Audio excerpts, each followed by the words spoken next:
guys. Welcome to Geek Beat Live. I'm Callie Lewis. Yes, and I'm John P. We're continuing our CE Week coverage on CE Week TV here in New York City.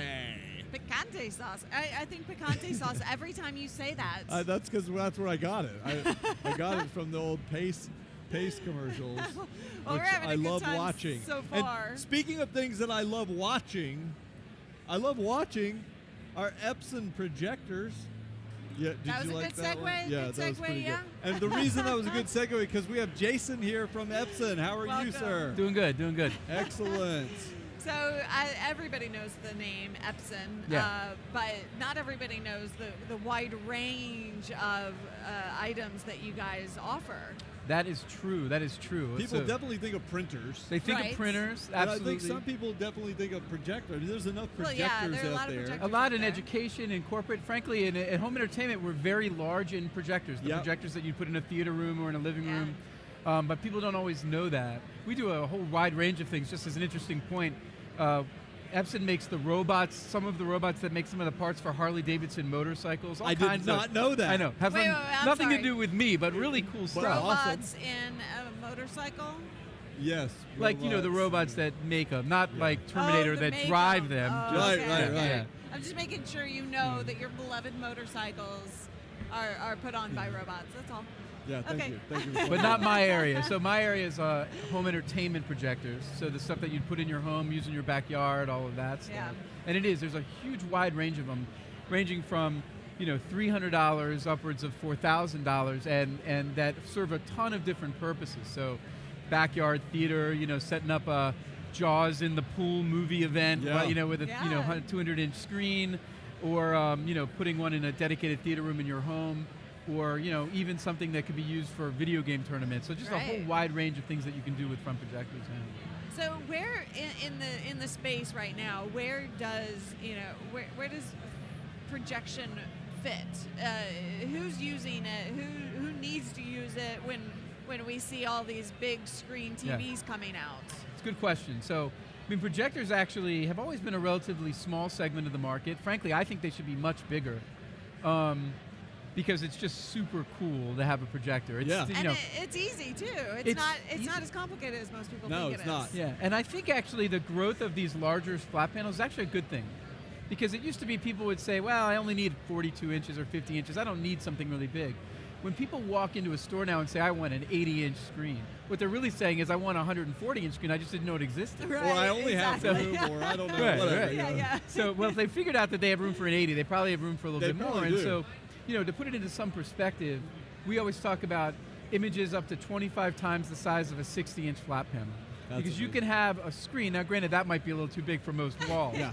but you can have a screen that's literally 25, you could fit 25, you could throw 25 60-inch flat panels into that space and get a really immersive experience. It's And let's very face cool. it, if you have a wall that big, why would you not use it?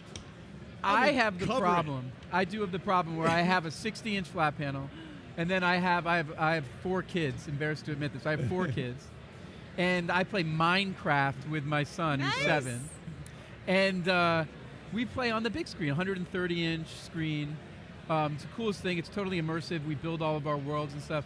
We took the Xbox downstairs to the 60-inch, and my son's like, why are we using this tiny... Am I in trouble? Did I get grounded? Yeah, right. Is What's this the right? deal? What did I do How wrong, much- Daddy? Right. So it's once you get there, it's hard to go back to something small. We sure. joke about it, but it does feel minuscule on the wall now. Yeah. Okay, big questions. So some of the things that we tend to look at when we're talking about projectors, we look at brightness Yes. and we look at resolution. Are there any, what's coming down the pike? I know that, everybody's talking about 4K TVs. Are we going to get Are we 4K looking at 4K projectors? projectors? Or Yeah, what's the- absolutely. They're a little longer in the life cycle, a little bit further out than the 4K TVs in the sense that you're already seeing a lot of 4K TVs. And when 4K hits projectors, frankly, it's going to be really revolutionary because the bigger the image, the more impact that's going to have. Yeah, that's true. Now, for 4K projection, does the screen have to change, or can we use the same old screens? Generally, you can use the same screen. But you the- want a the- good one. Of You course. want a good screen. Of Yeah. course. I mean, it's interesting. So we have, certainly on our roadmap, but it's still a little ways out to get to mass market for anybody. And that's okay. The 1080p is pretty dramatic, dynamic image. And our products actually range all the way down from 720p to 1080p, because it's not always about image quality, believe it or not. I mean, it's always about image quality to an extent, but it's not always about resolution. If you're watching an outdoor movie, and you want to be able to watch that, have that experience, a 200-inch image outside, you're not worried about necessarily whether it's 1080p or 720p. At the same time, if you want a tremendously amazing image inside, you can get a 1080p with 600,000 to 1 contrast ratio, really bright, can handle ambient light in the room, and it's so immersive and so amazing at 1080p that it truly is a more dynamic viewing experience than really anything, I genuinely believe this, than anything you can get from a flat panel at this point. Because you're in that world. Yeah. It's totally representative of what you did in movie theaters. Yeah. Well, we're going to have a big projection screen and a projector. Actually, we use one of our Epsons. Yeah, we've got a at the Geek House. 135-inch screen that we're installing in our new building that motorizes down, and we'll put our Epson projector on it, Well, that's another we thing might that's have to talk to you about getting a new one, though. We need one that's like super, super bright. Super big. Yeah, I can hook you up with that. I can make that happen. Well, thank you so much for coming on and sharing what exactly we should expect for the future of projection. I'm definitely interested in talking more to you. And you guys, let us know if you have any questions for Epson in the future. Maybe we can get them back on. Indeed, we would love to do that. Grab a couple new ones and do some reviews and stuff like that. Some fun stuff. Thanks, Jason. Appreciate it. Thank you. We are going to be right back with more continuing coverage here at CE Week in New York. So you guys stay tuned. Leave a comment. Thumbs up on YouTube. 2 if you got them. And go to geekbeat.tv/CE Week for more. Indeed. We're out of here. Bye.